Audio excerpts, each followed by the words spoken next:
Good Hello. afternoon, everyone. Welcome back. Okay, back in lockdown, back in finding things to do on the caravan mode. So this van has only got a 175 watt panel on the roof, so which is okay to a point. We've got a gas fridge, so we don't really need the solar for anything more than running the TVs and just everyday stuff. However, we do find at this time of year the sun's low. With the panel being on the roof, it doesn't give you a full day, you don't get a full day of sun. And then adding to that, if we've got tree cover or shade in any way, basically we don't get too much addition to it with only 175 watts on the roof. So what I've done is I've bought an Enerdrive Foldup panel. We've bought an Enerdrive Foldup panel. Now this is an unregulated panel, so which is fine for this particular van. This one runs a Bmpro BM35 battery management system. It has got 2 inlets for the solar. One is currently in use with the panels on the roof, and the other one I'm going to take advantage of putting an Anderson plug on the outside of the van to be able to plug in our roaming panel. Now the advantage of using a panel that is on the outside of the van is you can chase the sun with that. And this panel is a 240 watt panel. So I'm just going to unbox the panel and show you what we've bought and just basically give you a quick run round on that. I'll get my trusty assistant to deal with the camera. Okay, well first things first, it comes in a decent sized bag. Actually, the bag is considerably bigger than the panel, but it's a decent size. So we'll unzip it. And what do we find? Well, there's the panel. I'll just pop that to one side. And then inside, we've got a few bits and pieces in here. Okay, there's a bit more. Okay, right, then go to one side. So what do you get? A couple of little pigtails with grey connectors on them. Now I'm not really sure what the use of these is because, and again this one with a grey, the actual panel itself has a red connector on it. The extension lead has a red connector on it, but then they give you these. So I'm guessing the idea of these is you put a red connector on one end, enables you to connect your crocodile clips or something else, maybe piggyback a second panel, but they give you these offcuts anyway. Won't be needing them because we're hardwiring to the van. This is a 5 metre extension lead. I'll be honest, it's probably not going to be long enough, but it's a start, giving you 5 metres to roam around the van. Anyway, that's what you get with it. Now the panel itself, we had a look at a few of these, and these are just very nicely made. My mother-in-law has the same panel on her Sprinter van, and basically what you do, unclip it, and then you just literally, what we're looking at is you just walk it out. So this bit comes out, undo the handle, often helps, and you literally undo the legs at the back,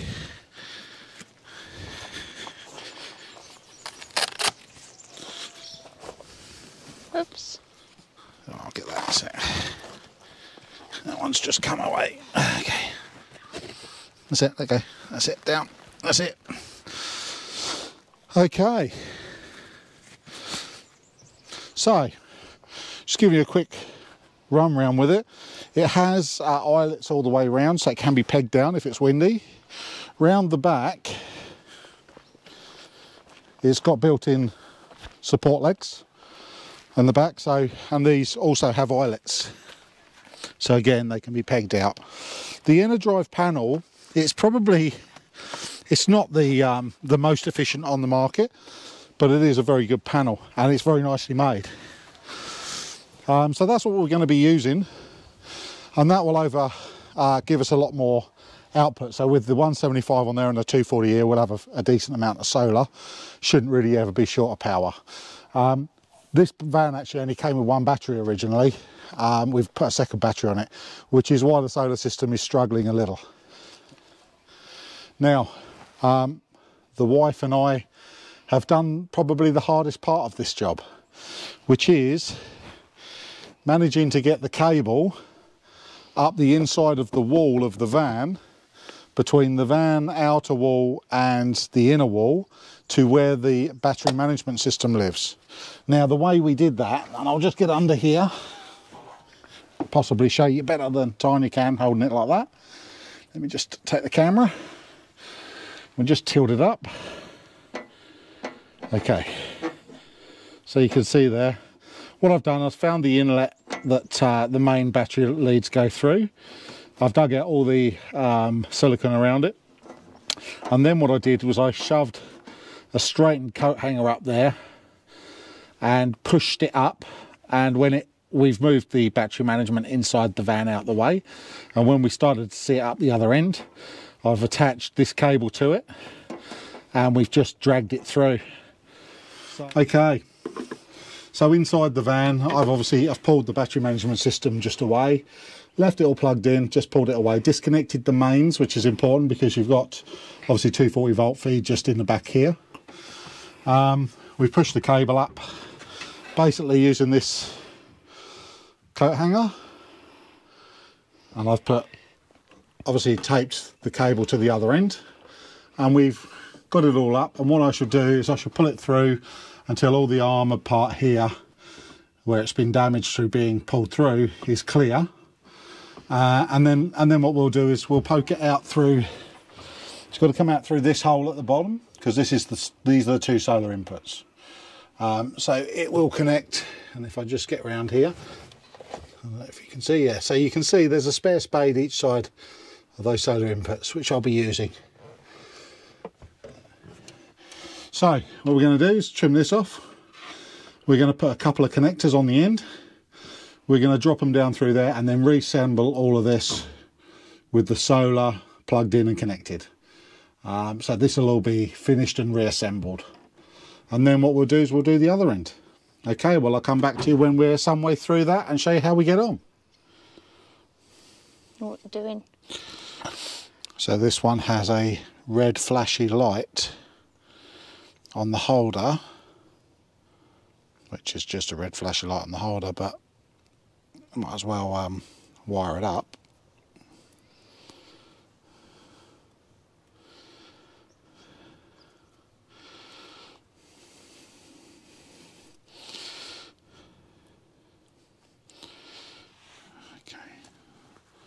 So all I've done is connect the red to the red on this little fine wire,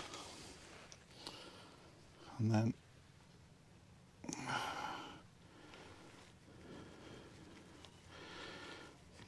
push the Anderson connector over, like so,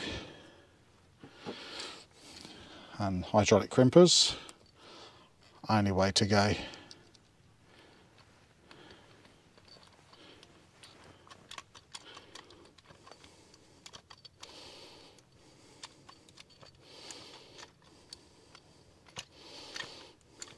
Okay, and then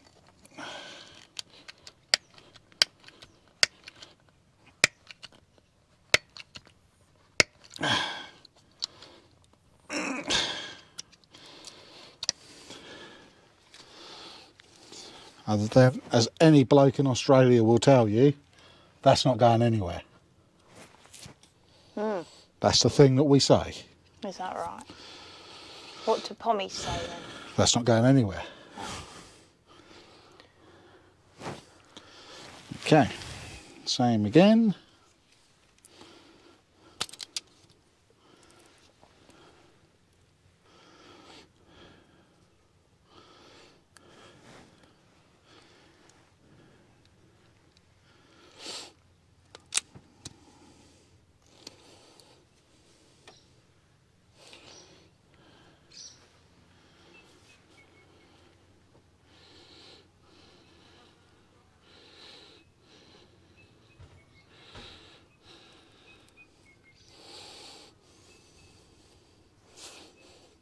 And there you go, here's your little red light on there, see that?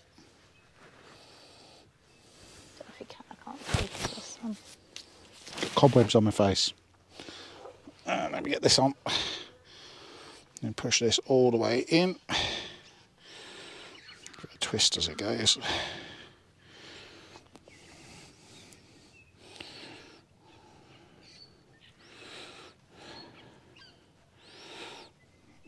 All the way. And then onto the crimper again. I'll try not to short these out.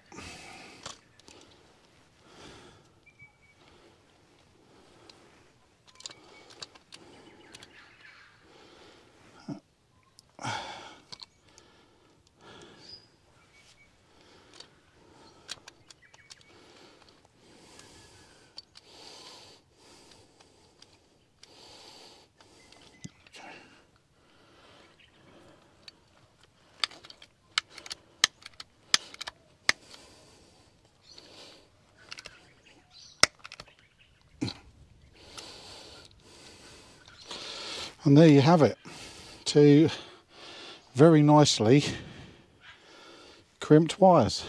Now all we got to do, positive is this side. Let's just pop this out here.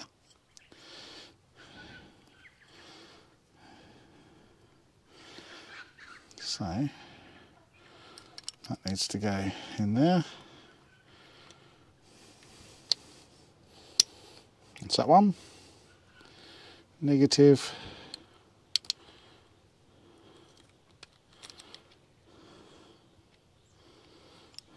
Make sure I got the right way up. Yep, looks pretty good.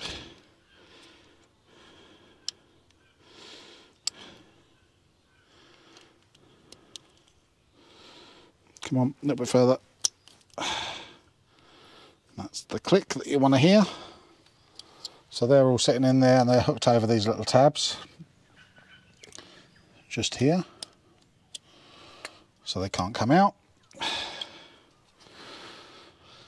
Okay, so all I need to do now is to get the screw that goes through here, push it back in and tighten it out, which is in the caravan, so I should just go and get it. That's probably going to fall apart, but there we are. We'll keep an eye on it while you're gone. And the 4 screws.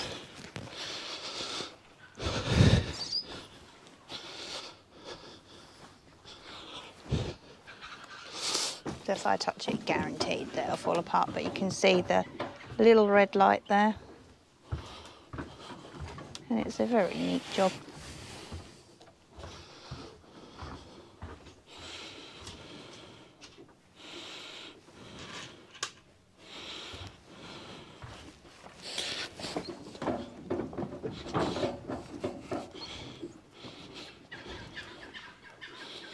Okay.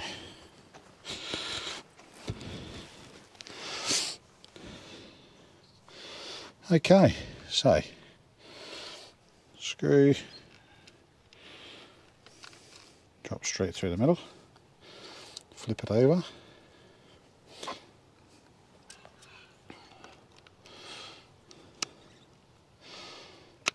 you go. And then this little nut sits perfectly in the top. And then if we get this right,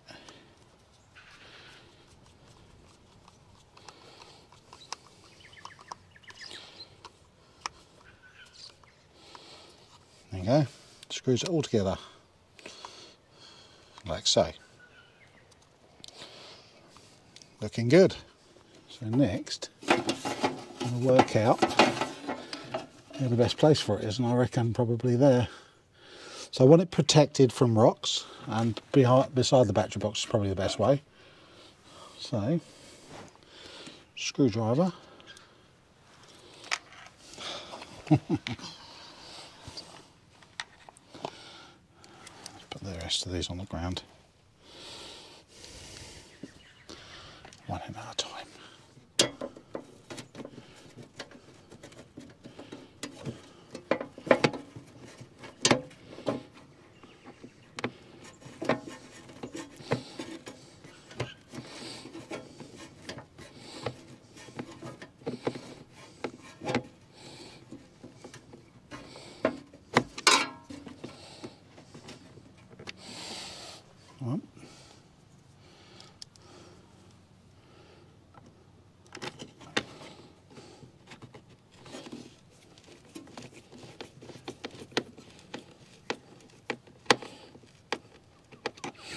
Two. And then this should, if I get this right, flip down. Exactly like that. Just like that, numpsy. Mm.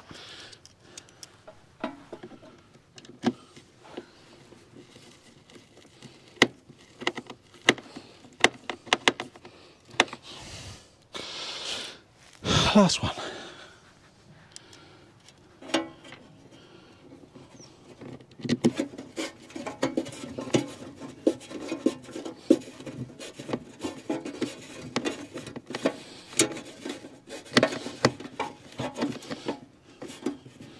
Okay, and there we go. One Anderson plug. With a flashy red light? With a, not flashy, just a red light. It's just flashy. It's not flashy though. No, it's not flashing. It's oh, flashy. Oh, I see what you mean, yeah. Okay, so let's get the panel and let's see if it works.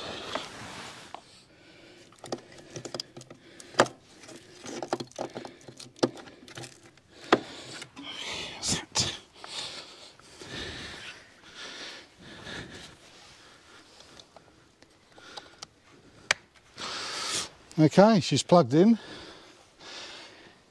Let's see what we've got. Okay, so it's on idle at the moment. So we need to turn some stuff on.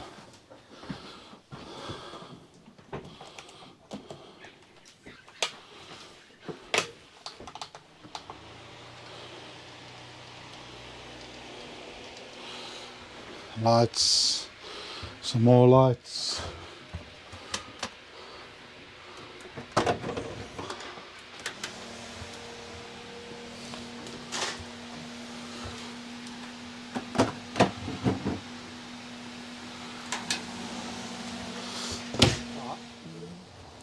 If you want to go out there and unplug the Anderson, I just want to see what difference it makes. From the solar panel It doesn't itself? matter where you unplug it, any of those connections. I'll do it from the solar panel, it's easier to get to.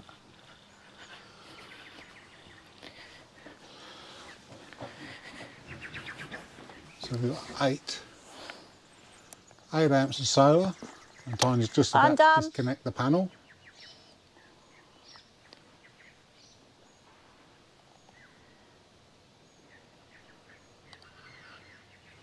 And there you go. So she's disconnected the panel and we dropped down to 2 amps straight away.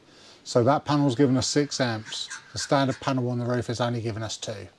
That should be a prime example as to why a chasing panel is a better way of going, not mounting them on your roof.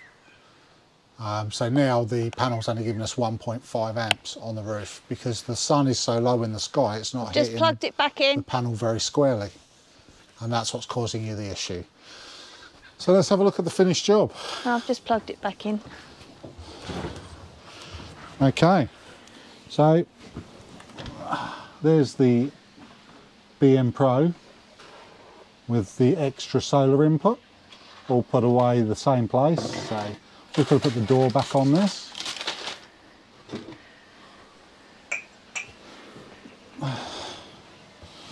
And then Tanya has just plugged in the panel again. So again, looking at this, if I can get the glare off the screen, might help if I turn the lights off in here. So you can see we've got 7.4 amps of solar going in currently. That's with both panels. It's charging 2.4 amps is what's going into the battery after the loads come off. I'm guessing that's the calculation it's working on basis of somewhere around there. It seems to be a bit slow to respond between the two, but the solar's all over the shop. It's 3.8, then it's 7, then it's 9. Just unfortunately it's the sun. Behind clouds, everything else, that's the way your solar works. But yeah, happy with that. It should make a big difference to us when we're out free camping, keeping this battery fully topped up, which is nice. Okay, so I'm happy with the way that's turned out. The next project we've got is to run a 12 volt feed to a flush fit Anderson plug, which I've got in here somewhere. There we go. Which is going to be one of these. I can show it to you. one of these, a flush fit Anderson plug, which is going to go straight in under the seating of our club lounge. So I'm planning on putting it in around the bottom here, or even by the front door, just above the diesel heater controller. And the idea of that is to be that when we want to plug in our inverter, or if we want to use our travel buddy, we can plug it in without having to worry about it. There's no Anderson outlets inside the van, and I don't trust cigar lighter sockets for that sort of load. So that'll be the next thing I'll be planning on running. And then as far as things go on the van, we're pretty much there. I'm also planning on running getting one of the Bmpro shunts that they do, the smart shunt, so that when we run the diesel heater or anything off of the Anderson plug, the Bmpro display will show the load that's being taken. So that'll keep that accurate, because right now it's not reading the diesel heater when it's on, because that's connected directly to the battery. So that'll be the next thing on the wish list. Okay, well, thanks for watching. Thanks for catching up with us again. Hopefully we get a chance to get out onto the tracks and get out camping, just to show you the finished product out here. So there we have it, all connected up underneath and good to go. And obviously the panels all just there. What's that? Is that a goodbye? So it's goodbye from me, and it's goodbye from her.